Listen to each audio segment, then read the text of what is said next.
Good morning, god damn it. Born Piss and Vinegar day 58, I think. Yeah, 58 accessory days. Today had a few different things. Namely the new leverage machine that I've built.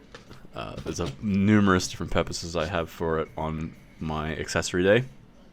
So it came in handy, and I think my calves are going to come to a new level through this leverage machine because it allows me to do seated calf raises and standing calf raises that I otherwise couldn't do before. Before I was just doing kind of single leg calf raises and sort of safety squat bars, calf raises, but having that bar and that weight on my thoracic spine would always make my arms go numb because I have fucking nerve damage and fucked up bulging discs in my neck and thoracic spine. So this way I can do no spinal loaded calf raises. It's really good, and I can get the inner and outer heads, and you'll see that later in the video. But starting off with shrugs, funnily enough, with my calorie surplus currently, I'm not getting any strength gains, or not very minimal strength gains on my accessory days, which is fine. I mean, my accessory muscles are still developing, like my neck, traps especially, abs and calves and stuff have actually been growing. Calves, just funnily enough, have been growing, although incredibly genetically, very, very poverty level of genetics in my calves, and yet they've still been growing decently. So, you know, a lot of people will say with calves, oh, high frequency is the key. Well, I've been finding that now that I'm doing high intensity, which is incredibly low frequency, that my calves actually started growing decently. And I'm not too worried about my calves getting big because, for one, they probably will never get big, but I'm not too worried about them anyway because it's not really a big aesthetic thing that I'm worried about. Obviously, they look good and they tie in the legs and make your legs look better if you have good calves, but incredibly genetically dependent, and I'm not really worried about them as much as I am, say, pecs or shoulders or arms, etc. So yeah, but what I am very worried about is developing big traps. So I start with traps in order to get the traps big. So yeah, doing some power shrugs, did 170 kilos. Pretty heavy. Felt probably too heavy. I probably shouldn't have jumped 5 kilos. That's a lesson in progressions. Sometimes you get eager in a bulk, you decide to try and progress faster than you really should. But that's fine. I'll try again next session. Maybe go back down to 167 kilos instead. So this is the new leverage machine. It's coming really handy. I think because if you saw my previous video where it literally snapped, I had to make it shorter. It used to be about a foot longer, and thus I think the weight is a little bit less. I think it's less. I'm not totally sure, but it felt a little lighter today. But that might just be that my shrugs or my traps have gotten stronger, so it's hard to tell. But it feels like it's a little bit lighter. But this is really good, and this way I can get a better contraction on the traps by having a closer neutral grip with a slight bend over to fully contract the upper and mid shrugs. So yeah, it feels good. The resistance curve feels really good, and it's just quite easy to set up. Much better than a barbell shrug. If I had a Smith machine, it'd be fine, but barbell shrugs have a lot of instability and kind of make my lower back take over a lot. So these are sick. I like this. This machine is excellent.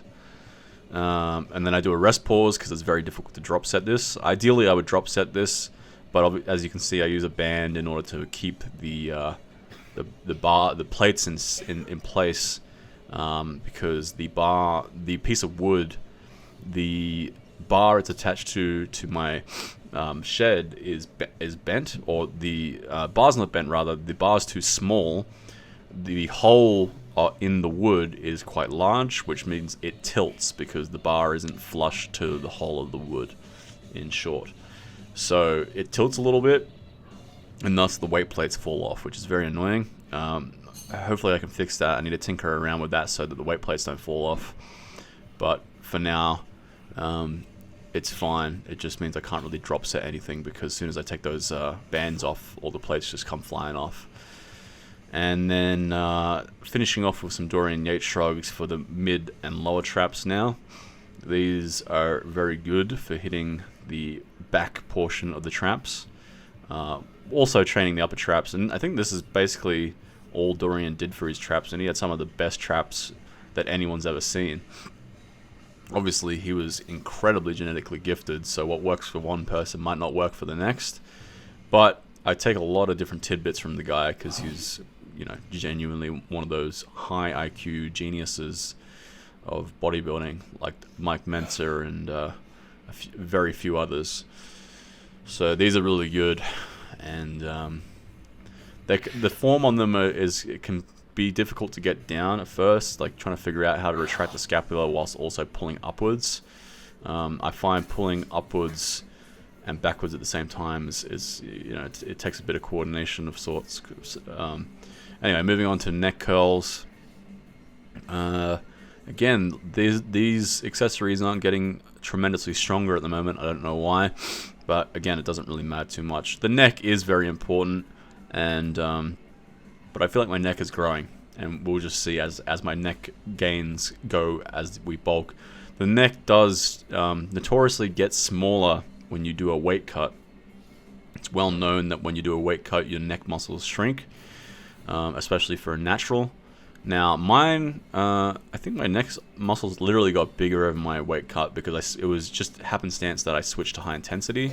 So I was doing a bunch of volume training on my neck previously, and my form wasn't as good. I was not being as strict with it, and thus my neck gains weren't ideal. And then I switched to high intensity when I started weight cutting, about a year and a half ago. And even though I was in a deficit, I made a bunch of neck gains because I switched to high intensity, which is a superior way of training. So I made decent neck gains for a cut. I can imagine that what I'm doing right now will give me pretty good neck gains throughout this bulk. It's just that the neck strength isn't increasing tremendously fast. It's gone up a little bit since I started bulking, but not as quickly as everything else has. So yeah, hopefully I'll get back.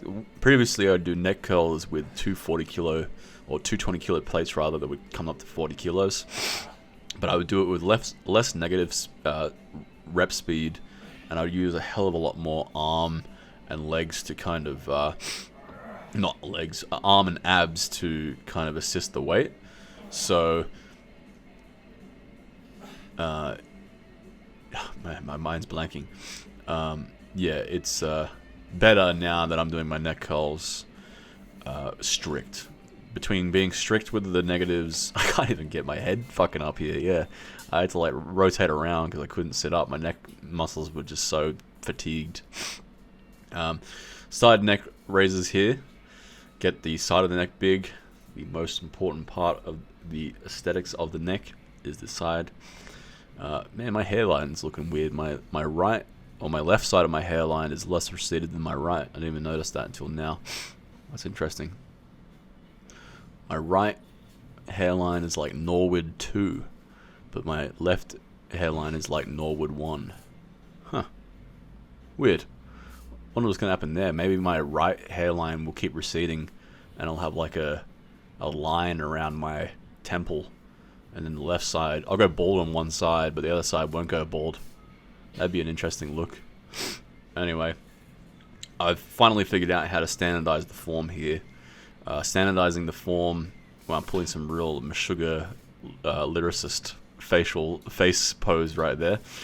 I figured out how to standardize the form here. It as you pull the belt down on these, the harder it gets. So if I pull this belt all the way down to my chin, I wouldn't even be able to budge this weight. If I leave the weight closer up to my temples, or rather the belt, then it's way too easy. It's just basic leverages. So I have to keep the belt in the exact same spot every single time. Otherwise, some days it's way easier, some days it's way harder because I wasn't having the belt placed in the exact same spot every single time. So I'm currently now just putting it right where the elobe sets, and that way the form stays exact every single time. Yeah, so I got quite a few less reps today than I normally would because I made the form a little harder. And you'll see at some point I demonstrate how if I put the belt further down my face when I do these, it makes it tremendously harder to lift it just due to leverages. And then I do a drop set. Rather than dropping the weight like I did with my other side of my neck, rather than dropping the weight, I just simply moved the belt higher up on my head, which made it vastly easier, and I got a few more reps. So you should be able to see in a second what I mean by these. But if you're not doing the side neck curls like this, you really should be, unless you have some like neck harness that allows you to do neck curls like this, or you have a machine. If you're doing the plate loaded variation where you just put a plate on the side of your head and then lay on the side of a bench to do it, it's stupid. It's incredibly stupid to do it that way, and that's how I did it for a while, or probably a year. And it just sucks in so many ways. It's uncomfortable having a plate on your ear. It's unstable. So you see here, I do a drop set by just simply moving the belt a little higher up my ear.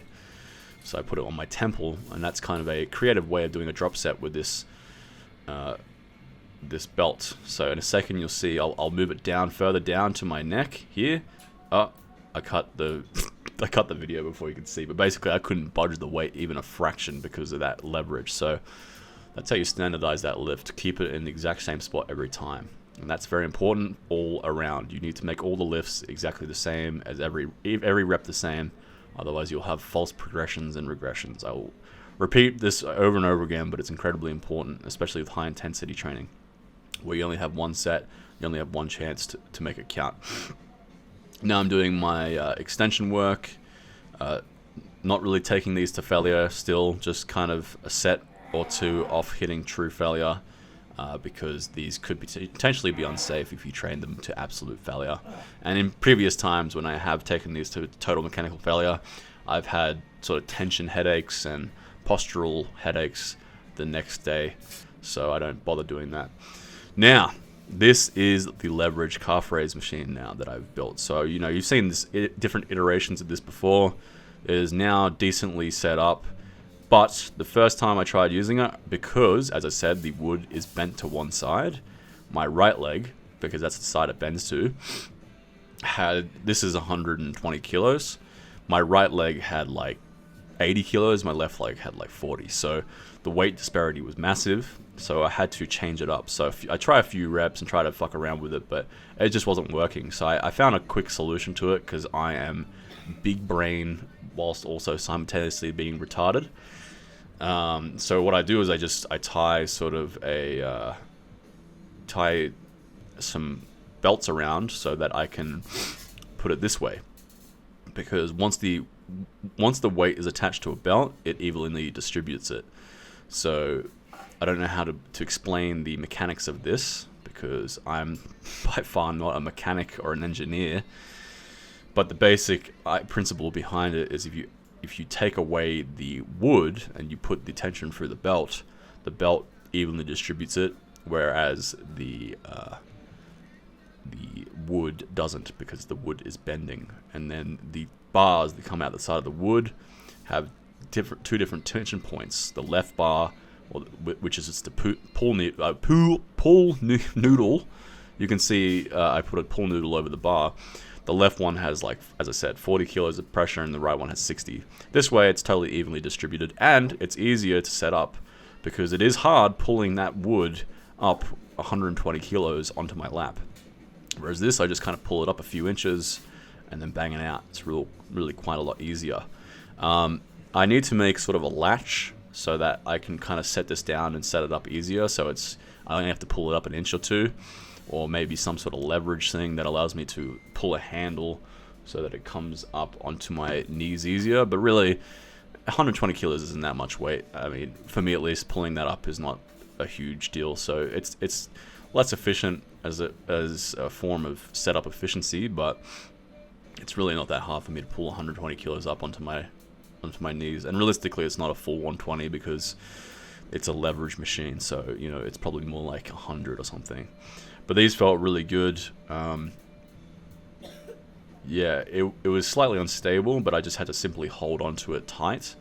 And then that way it was, fine on my knees. The pull noodle worked perfectly fine. And then the thing is, with these seated calf raise machine calf raises, you train the outer side of your calves in the gastrocnemius, or the outer calf, basically.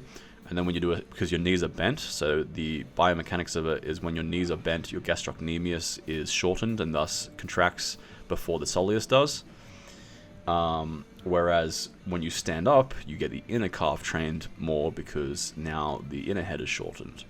Or, no, it's stretched rather, so it gets trained quicker over the outside gastrocnemius. So you need to be doing both variations, a standing and a seated, in order to hit both heads of the calves. People often say, oh, calves, hitting the inner and outer calves is a matter of foot placement. No, that's incorrect. It's biomechanics. You need to be sitting and then you need to be standing to get both.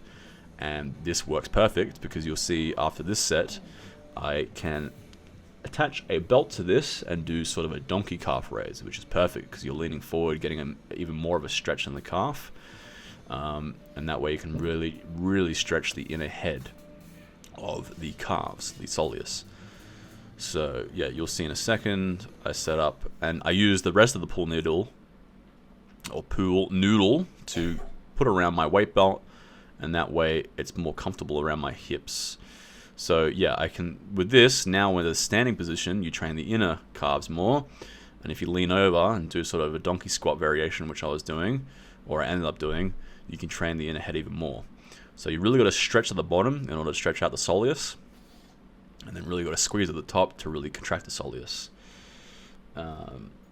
And as far as calves go, the soleus is the most important part because it takes up 2/3 of the calf muscles, but the gastrocnemius is also important, especially for athletic endeavors.